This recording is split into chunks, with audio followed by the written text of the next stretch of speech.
Hi, I'm Molly, and I grew up in upstate New York.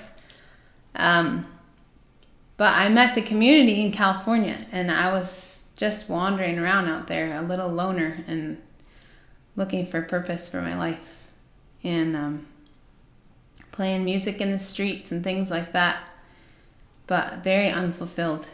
And then I met the community in the Yellow Deli. And I fell in love with the spirit there and the purity of the people. I saw the purity in their actions and their words and their eyes and their hearts. And it made me want to be part of that team. And so anyways, they invited me to come be a part of their life. And so I became a disciple in 2011, and the thing about the disciples of Yahshua is we get to obey all of his commands, and it seemed like in the world you couldn't really do that. He said to give up all your possessions if you want to be his disciples, and I had actually tried to do that, but it didn't really work because I ended up like homeless and without any friends and without any... You can't really live that way. But when you have a community around you that everyone's done the same thing, and then you can actually live that way. But it's not just about possessions like physical things, but it's also about your own ideas and your own thoughts about life and your own autonomy. And that might seem like a scary thing to have to give up, but it's actually true freedom. Once you actually do it, and if you have the courage to do it, then it truly sets you free. And so when I was growing up, I didn't ever think that I would be a mother. I did not want to be a mother. I was so scared, terrified of children. Terrified of having children, anything to do with that. But then, when I came to the community, one of the first things that I heard was that I would probably get married and have a family and be a mother. And actually, there was a desire in me that was awakened to that. It turned out that I had actually really wanted to do that, even though I was afraid of it. And but I didn't right away get married, not at all. First, I went to work with the brothers and sisters in the Yellow Deli. And that is an awesome work of salvation. Talk about going from glory to glory.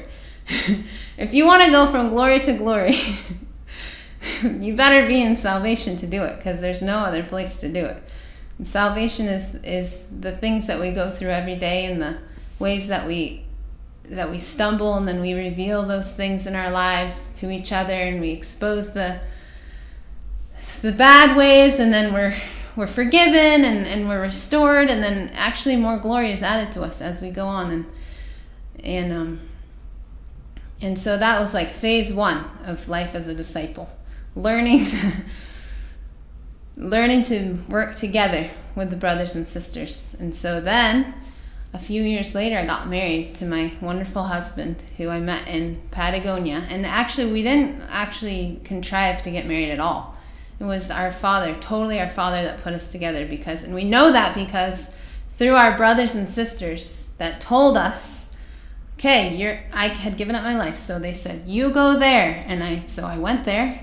I was totally surrendered. I said, yes, I'm going to go there. So I went there, and that's where I met my husband. But I didn't say anything to him like, oh, I really like you, or anything like that. But I just quietly had my own thoughts about it, and then I maybe went and told an older adult that was responsible in the community, and then he also didn't tell me anything, and he went to his people, his shepherds, to tell them what he was thinking. And then eventually they decided it was good that we'd be put together. And there was a time that we were friends for a long time, and then we decided, and with the help of the community, they decided that we should get married. And so we got married, and it's really wonderful that we can just surrender our whole lives like that and just totally learn to trust in our Father and not just be led by our own thoughts. In the world, we're just totally led by our own thoughts,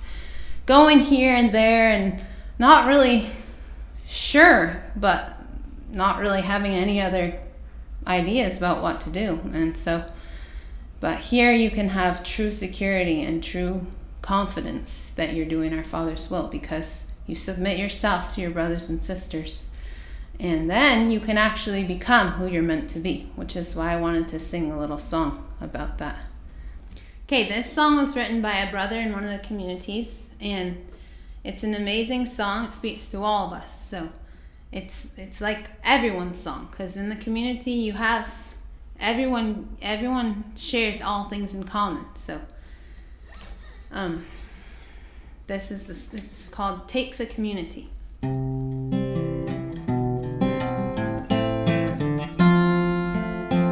Everybody needs a place where they can love and be made into the one they were created to be. Everybody needs a place where they can trust their lives into the hands of the one who is just. Everybody needs a place where they can find justice, though justice isn't always what it seems. Everybody needs a place where they can be gathered, doing deeds of love and unity, so all the world can see the witness of their love. It takes a community to come together right now. Takes our unity, just imagine somehow. Takes the flame of our God for this great fire to start. It takes the smoldering embers of our hearts to burn once again. Everybody needs a place where they can change the destiny they've walked in the course of this world. Everybody needs a place where they can change the tendencies they have just to live for themselves. Everybody needs a place where they can be holy, though holy isn't really what it seems. Everybody needs a place where they can imagine something greater than their broken dreams, their empty lives redeemed. A place to be made clean. It takes a community to come together right now. Takes our unity, just imagine somehow. Takes the flame of our God for this great fire to start. It takes the smoldering embers of our hearts to burn once again.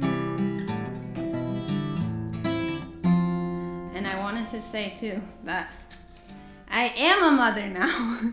I have 3 beautiful children, and I mean, that is a salvation in itself, but it's it's phase 2 of my life in the community, in the body of Messiah.